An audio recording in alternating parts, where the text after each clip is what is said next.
Our next guest is a man from Birmingham, Staffordshire. Where the dogs come from, Staffordshire. Yeah, it's somewhere near Manchester, Birmingham. I don't know England like shit. It's because we probably never invaded it, you know. So I can't see. If we'd done that, I might know where shit was, you know. Anyway, he's from Staffordshire, where the dogs come from. Please put your hands together for Mr. Steve Dix.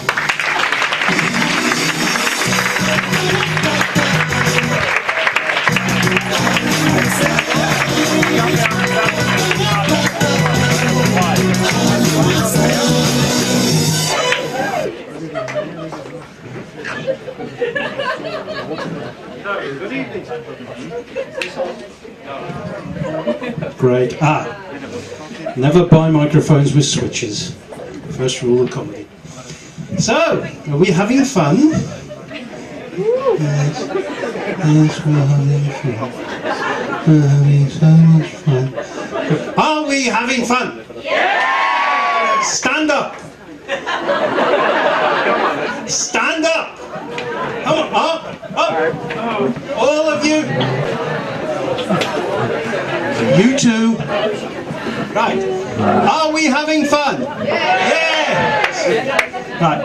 Are we having fun? I want you to go, yes! Right. Are we having fun? Right, you can sit down. Yeah. I've had a good weekend, I've had a really good weekend. I went to a great party, I got completely pissed. I would have had wild sex, but I actually hurt my hand, so yeah. And I was on TV. Have you seen all the posters around Cologne? Hindenburg. Yeah, I had a part in that. And no, I wasn't the Hindenburg. Okay? No, I was first ticket taker. Yeah. Basically, I just bang, stamp a ticket, Angenehme Reise. That was it. They took 6 hours for that. Actually, I have actually done a couple of other things. I got into comedy because I was in a film. I was in a film called Dresden, if any of you remember that. It was about the bombing of Dresden. I got this phone call at work one day from a friend. He said, "We need people who can be English." I said, "Well, yeah, I am English." He says, "Yeah, I know." And they want all these English people for this bit in Dresden. All the people who bombed Dresden. I said, "Oh yeah, I can do that." And I went to the audition, and this German guy sort of looked me up and down and said, "You're too fat to be a pilot." I said, "Well, come on, you know, once you got the life jacket and everything on, nobody will notice." No, you're too fat to be a pilot, I'm sorry. And the next day they phoned me up, they said, "Herr Dix, we have the perfect part for you." I said, "Am I going to be a pilot?" "No, you're too fat." "You will be the landlord." The landlord? I didn't know they had a bar on the Lancaster bomb. "No, you're on the ground doing this with your big pumps." So anyway, I went in, they gave me a costume fitting, they put me in this horrible grotty 30s clothes and gave me this horrible 30s haircut, and I was sitting there looking in the mirror and Oliver Hardy was staring back at me.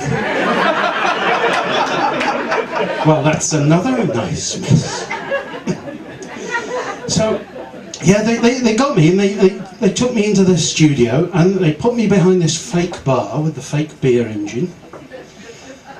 And who is in front of this bar, dressed as an RAF pilot? Johnny Bloody Hollywood, that's who. And that's how I got into comedy. And the Germans, it doesn't stop there with the bad casting, because this... That bit's not funny.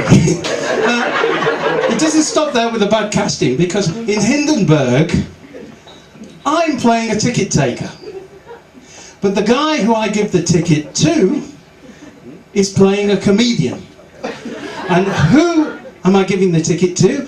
Hennis Jenneke, the most humorless git of an actor in Germany. Anybody seen him? Yeah? Long face. Makes a lot of documentaries about brothels for orangutans or something. Oh God, he had no sense of humour. I was sitting next to him in the makeup, yeah, having my hair cut again, and they were painting him orange. No kidding, you watched the thing, they painted him orange. And I sort of leaned over to him friendly and said, hello. How are the orangutans? Oh dear, that was the wrong thing to say. Yeah, so I mean, yeah, I don't normally get recognised on the street, unfortunately. So I'm in too briefly, you know. No one's asked for the autograph yet. Yeah, I did get mistaken for someone the other day. I was in the train station, and this guy comes up to me and he says, "Sing." You what? Sing. You know, da da da da da da da da da. What are you on about? He's, you're not Pol Potts. Oh yeah, I've been having a bit of a rough time recently because I broke up with my girlfriend, and yeah, it was around Christmas. She gave me a little Christmas card. Roses are red, violets are blue. You don't. Oh. Well, she'd made the card herself, you know, it's a personal touch. Yeah, but anyway, I'm glad it's over because you could see the signs it was over. I mean, her pet name for me was Die kleine Gummibärchen. My pet name for her was Psycho Bitch Queen from Hell. Which tends to sort of upset her. She got very, very jealous, irrationally so. I got a phone call from an ex, and she said, "Are you having problems with your girlfriend, Steve?" And I said, "Why?" And she said, "She said, you won't believe what's happened. You know, yesterday you were late home. She phoned the police and sent them round to my place." I said, "Whoa, that's bad. How are things in San Diego?"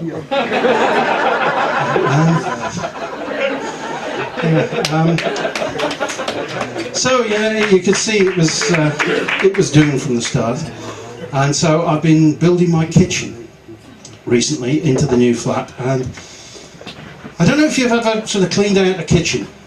But you go through the cupboards, and at the back you find the one rusty old tin. Yeah? What is this? It's tinned peaches. It's always tinned peaches, even though you've never bought any. And I've been working. How did that get in there? And I worked it out. It's the sell-by date, the eat-by date. They stamp on it. If you don't eat what's in the tin before that date, it turns into tinned peaches. I'm not joking about this. There's some sort of strange time warp goes on or something. I was reading an article about they were working on the preservation of the Antarctic base from Scott's expedition, and it's literally been left there for over 100 years, nothing touched, and of course because of the cold, it's as though they just left. And there's all these tins, all these rusty tins, and they decided, let's open one and see how the stuff was kept. Bloody tin peaches! I just finished putting my cupboards on the kitchen, and I put the doors on, and I thought, yeah, that's great, let's just check the door. Bloody tin peaches! They weren't there a minute ago. Yeah.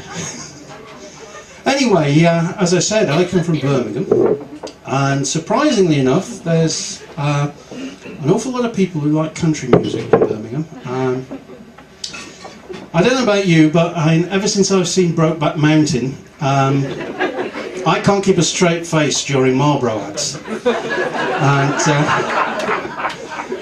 what I didn't know was that Johnny was one of the original Marlboro Cowboys. So I wrote a little song about that, and if you'll wait until I've got everything set up, we'll see if I can remember it.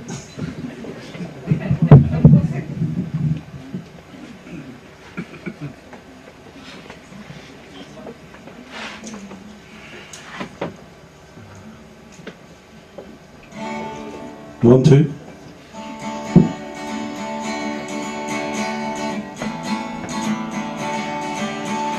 Some people out there often think I'm strange. Is it okay? Should I put it a bit lower?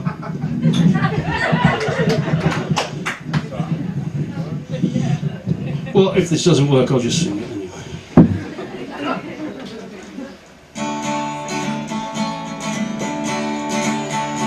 Some people out there often think I'm strange when me and my old horsey ride the range.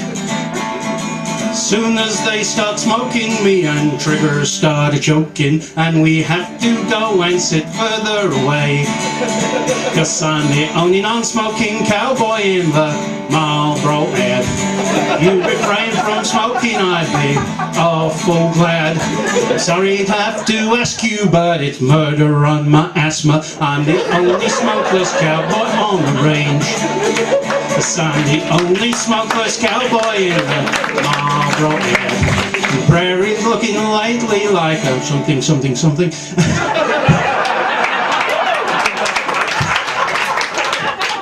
I'll start that one again.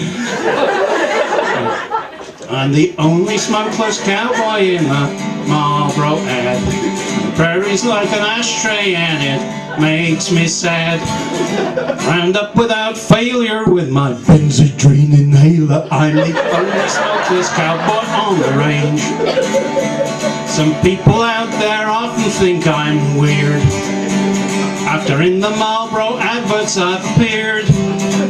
But I say I'm not smoking, but I'm not joking about the dangers of passive smoking for your horse when you smoke 20 packs a day. 'Cause I'm the only non-smoking cowboy in the Marlboro ad. The prairie's like an ashtray and it makes me sad. Sorry. Prairie's like an ashtray and it makes me sad.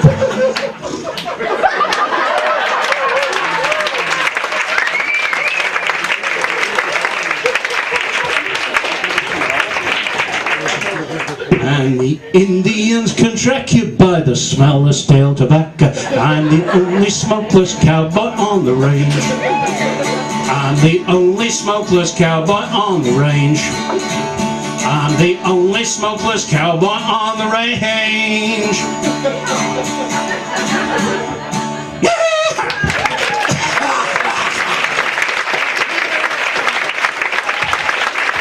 Mr. Steve Dix.